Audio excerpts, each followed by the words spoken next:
सभी को नमस्कार। मैं राकेश कुमार शर्मा, सहायक आचार्य हिंदी, राजकीय महाविद्यालय बहरोड, अलवर, राजस्थान। आप सभी दर्शकों का अपने YouTube चैनल पर एक बार पुनः स्वागत करता हूं, अभिनंदन करता हूं। हमारी मत्स्य विश्वविद्यालय के अनुसार BA द्वितीय वर्ष के विद्यार्थियों के पाठ्यक्रम के अनुसार यहाँ जो व्याख्या भाग चल रहा है उसमें मैं आप सभी का स्वागत करता हूँ। आज रीतिकालीन काव्य पर हम चर्चा करेंगे और महाकवि बिहारी की आलोचनात्मक व्याख्या भाग यहाँ हम प्रस्तुत करेंगे। बिहारी सतसई के चुनिंदा दोहे हैं, उनकी हम यहाँ आलोचनात्मक व्याख्या प्रस्तुत कर रहे हैं और आज हम इसके अंतिम दौर में हैं। अंतिम दौर तो क्या, हम आज इसका पटाक्षेप कर रहे हैं। आज एक तरह से हम कह सकते हैं कि आज हमारे बिहारी सतसई के चुनिंदा दोहों की ये आज अंतिम व्याख्या है। इसके बाद मैं इसका पटाक्षेप कर दूंगा। तो आज अंतिम व्याख्या को हम अच्छे से देख लें और समझ लें और उसके बाद जो भी फीडबैक है आप अपने डिस्क्रिप्शन बॉक्स पर मुझे देते रहें और क्या क्या आपके सुझाव हैं वो भी हमें बताते रहिए। तो आप अपनी पाठ्य पुस्तक को खोल लीजिए और बिहारी पर अंतिम व्याख्या आज हम यहाँ कर रहे हैं। अंतिम व्याख्या जो है मैं आपको बता देता हूँ क्या है। आप अपनी पाठ्य पुस्तक खोलिए और उसमें देखिए। शीस मुकुट कटिकाछनी, कर मुरली उर्माल, इहि बानक मो मन बसो सदा बिहारी लाल। मैं एक बार इसको पुनः दोहरा देता हूँ व्याख्या को। शीस मुकुट कटिकाछनी, कर मुरली उर्माल, इहि बानक मो मन बसो सदा बिहारी लाल। देखिए ये जो व्याख्या है ये बहुत ही सुंदर जो शब्दों के माध्यम से कवि बिहारी ने भगवान श्री कृष्ण की जो छवि है उसको बयान करने की यहाँ कोशिश की है कि भगवान कृष्ण हैं वो किस तरह के दिखते हैं और किस छवि को मैं अपने मन में बसाना चाहता हूँ। ये बात आप बिहारी कवि के माध्यम से यहाँ देख सकते हैं। क्या चाहते हैं बिहारी।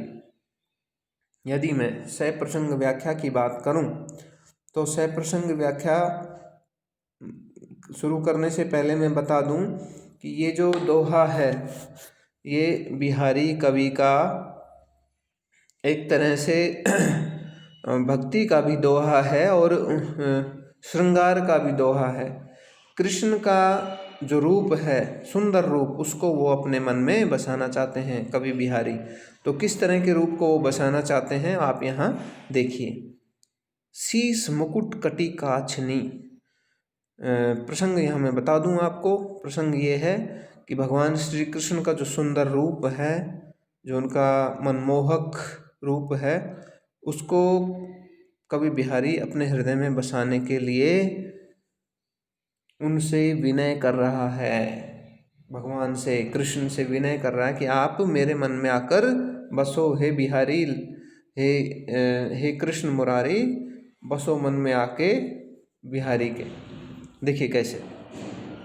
शीस मुकुट कटिकाछनी, शीस सर, मुकुट सर पर मुकुट है और कटिकाछनी, कटी कमर, कमर में काछनी, काछनी अधोवस्त्र जिसे हम कहते हैं और यदि देशी भाषा में हम बोलें तो उसको कच्छा भी बोलते हैं। यानी उसका कमर से नीचे जो पहने जाने वाला जो अधोवस्त्र है वो आप यहाँ बता दीजिए, जिससे कि अश्लीलत्व दोष यहाँ नहीं आए। शीस मुकुट कटिकाछनी, की शीस पर, सर पर उन्होंने क्या धारण कर रखा है, मुकुट धारण कर रखा है। कटी कमर में, काछनी कमर में काछनी पहन रखी है। कर मुरली उर्माल, कर यानी हाथ, मुरली हाथ में मुरली है।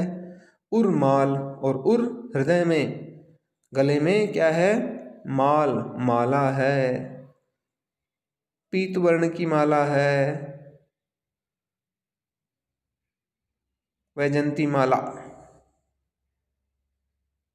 ठीक है, देखिए एक बार दोबारा से देख लीजिए। मैं तो ये शब्दों को देखते देखते एकदम से मंत्रमुग्ध हो गया और खो गया था कि भगवान श्री कृष्ण की छवि ही मेरे सामने आ गई।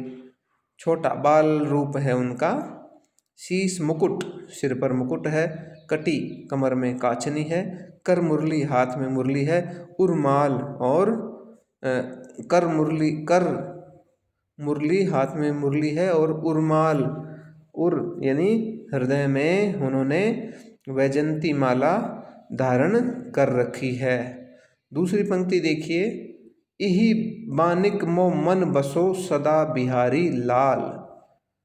तो कवि बिहारी कहते हैं कि इही बानक, इही यही, बानक यही रूप, मो मन बसो ये रूप ही मेरे मन में सदा बसा रहे, बस सदा बिहारी लाल। तो मैं तो भगवान श्री कृष्ण से यही अरदास करता हूँ कि हे कृष्ण, आपका जो रूप है, आपका जो बाल रूप है, बाल रूप की जो झांकी है, जो छवि है, जो आपका सौंदर्य है, जो आपकी शोभा है, वो सदा मेरे मन में बसी रहे, बस, और मैं कुछ नहीं चाहता हूँ। इसलिए व्याख्या के रूप में आप एक बार दोबारा से देख सकते हैं, फटाक से, जल्दी जल्दी। शीश मुकुट कटी काचनी कर मुरली उर्माल, यानी जिनके सिर पर मुकुट है, कमर में काचनी यानी धोती बांधी हुई है, और कर मुरली उर्माल, हाथ में जिन्होंने मुरली और हृदय पर वैजंती माला धारण कर रखी है। इही बानक, तो कवि बिहारीलाल की विनती है, विनय है कि इही बानक मो मन बसो, कि इस प्रकार का जो रूप है वो सदा ही मेरे मन में बस जाए, निवास करे। सदा बिहारी लाल, अर्थात हे विहार करने वाले, हे विचरण करने वाले, हे कृष्ण मुरारी, आप इस रूप में सदा मेरे मन में बस जाओ, बस मेरी तो यही विनती है। तो यहाँ बिहारी कवि का एक तरह से आप यहाँ भक्ति रूप भी यहाँ देख सकते हैं। उनका बाल लीला वर्णन भी आप यहाँ कह सकते हैं। बाल लीला रूप यहाँ कृष्ण का आप यहाँ देख सकते हैं। भावी साम्य के रूप में यदि आप यहाँ बताना चाहें तो आप इसकी तुलना सूरदास की बाल लीला वर्णन से कर सकते हैं। वहाँ भी सूरदास जी ने बालक कृष्ण की जो छवि है उस पर चर्चा की है। और वहाँ तो सूरदास जी ने कृष्ण की भक्ति का और जो बाल लीला का एक कोना झांक लिया है, कुछ नहीं छोड़ा उन्होंने वहाँ पे। एक जगह तो कृष्ण मैया मोहू चंद खिलौनो ले हूँ, कि माता मुझे जो चांद रूपी खिलौना लेना है, तो उनकी जो छवि है वो वहाँ की बालपन की वो छवि। और यहाँ बिहारी के जो कृष्ण हैं, शीश मुकुट कटी काछनी वाले कृष्ण, बाल कृष्ण, वो छवियाँ दोनों लगभग समान लगती हैं। तो यहाँ आप भाव साम्य के रूप में सूरदास जी का उदाहरण भी यहाँ प्रस्तुत कर सकते हैं कि उनकी बाल छवि और यहाँ जो बिहारी हैं उनकी भी बाल छवि के बारे में आप यहाँ बता सकते हैं।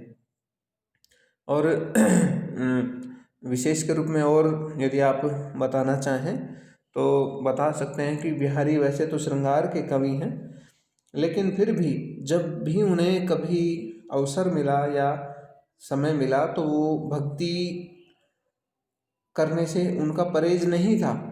और उन्होंने भक्ति के दोहे जानबूझकर तो नहीं लिखे, लेकिन जब उनको लगा कि अब मुझे ईश्वर का स्मरण करना है, तब उन्होंने भक्ति के दोहों की रचना की है। इसलिए अपने आराध्य की प्रार्थना भी उन्होंने इससे की है, और उसका जो रूप है उन्होंने बता दिया है कि मुझे किस रूप में अपने ईश्वर चाहिए।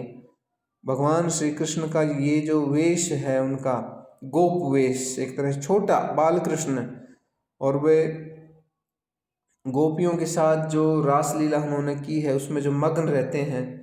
इसलिए भगवान श्री कृष्ण हैं वो श्रृंगार रस में, श्रृंगार जो रस है बिहारी का, वो एक तरह से उन्होंने इस श्रृंगार को सभी जगह अपने दोहों में इस्तेमाल किया है।